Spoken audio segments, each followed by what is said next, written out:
Hello दोस्तों, मैं अनिल कुमार पलाशा एक बार फिर आपका अपने चैनल में स्वागत करता हूं। और आज हम भारत के राष्ट्रीय उद्यान में से एक महत्वपूर्ण राष्ट्रीय उद्यान केवलादेव राष्ट्रीय उद्यान के बारे में जानकारी देखेंगे। यह राष्ट्रीय उद्यान बहुत ही प्रसिद्ध है और इस राष्ट्रीय उद्यान से अक्सर एक या दो क्वेश्चन प्रतियोगिता परीक्षा में पूछे जाते हैं।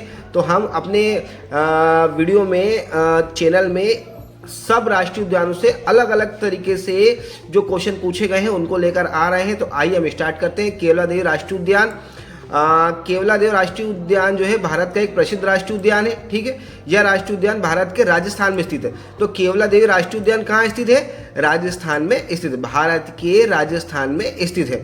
अगला है हमारा, यह अभ्यारण्य मुख्य रूप से पक्षी अभ्यारण्य के लिए प्रसिद्ध है। मतलब मुख्य रूप से किसके लिए प्रसिद्ध है? यह अभ्यारण्य पक्षियों के लिए इस अभ्यारण्य को प्रसिद्ध माना जाता है।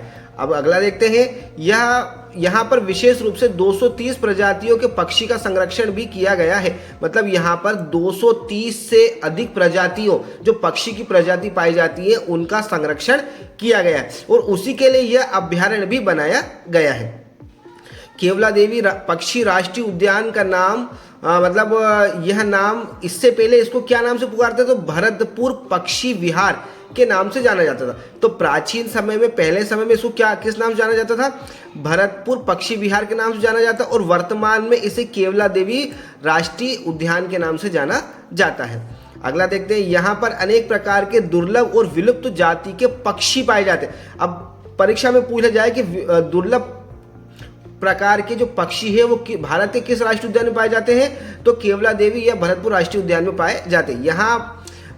यहाँ तक कि इस उद्यान में सेवरियल से आया सारस पक्षी, जो सारस पक्षी जो है वो इसी उद्यान में पाया जाता है, जो सर्दियों के मौसम में बहुत ही आते हैं। मतलब बहुत सारे सर्दियों के मौसम में यहाँ पर आते हैं।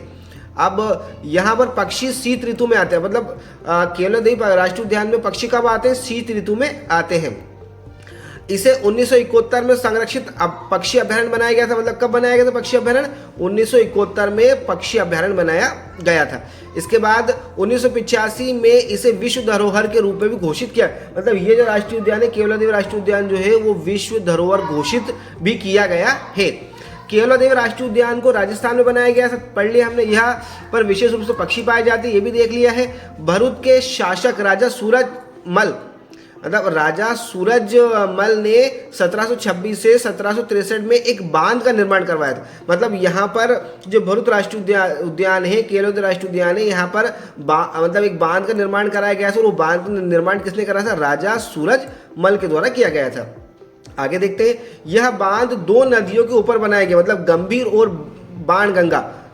और बाणगंगा जो नदी है उनके ऊपर इस उद्यान को बनाया गया है। अगला देखते हैं, ब्रिटिश वायसराय के सम्मान में यह समारोह भी रखा। मतलब अंग्रेज शासक थे, उनके सम्मान के लिए यहाँ पर समारोह भी आयोजित किए गए हैं। कुछ क्वेश्चन देखते हैं। केवलादेवी राष्ट्रीय उद्यान कहाँ स्थित है? तो यह राष्ट्रीय उद्यान राजस्थान के भरतपुर में स्थित है।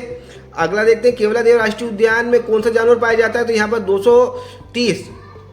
230 से अधिक पक्षी की प्रजाति पाई जाती है, जिसमें हिरन, नीलगांव, अजगर जैसे जीव पाए जाते हैं। केवलादेव राष्ट्रीय उद्यान में कितनी नदियां बहती हैं? तो गंभीर और बाणगंगा नदी, 2 नदियां बहती है।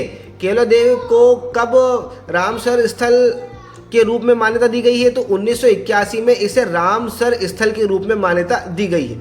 ठीक है, अगला देखते हैं, भरतपुर पक्षी अभ्यारण्य की यात्रा तो यहाँ पर कैसे कर सकते हो? तो कैब लेकर, टैक्सी लेकर, किराए की या सरकारी निजी बसों से पहुंचकर भी हम यहाँ पर यात्रा कर सकते हैं। अगला क्वेश्चन हमारा, केवलादेवी राष्ट्रीय उद्यान जाने का सबसे अच्छा समय कौन सा है? तो अक्टूबर से मार्च के बीच में आप यहाँ पर जा सकते हैं।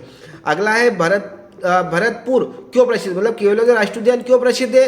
राजस्थान के पूर्वी द्वार के रूप में भी यहाँ जाना जाता है। भरतपुर पक्षी प्रेमियों के लिए स्वर्ग माना जाता है। मतलब भरतपुर पक्षी विहार जो है वो पक्षी प्रेमियों के लिए स्वर्ग माना जाता है, इसलिए यह प्रसिद्ध है। तो दोस्तों, हमने यह केवलादेवी राष्ट्रीय उद्यान से संबंधित महत्वपूर्ण जानकारी जो परीक्षा में पूछे जाते हैं और पूछे जाने की संभावना है आपके सामने पेश किया है। वीडियो अगर समझ में आया है तो लाइक और सब्सक्राइब कीजिए। ऐसी वीडियो और आपके सामने लेकर आते रहे। धन्यवाद।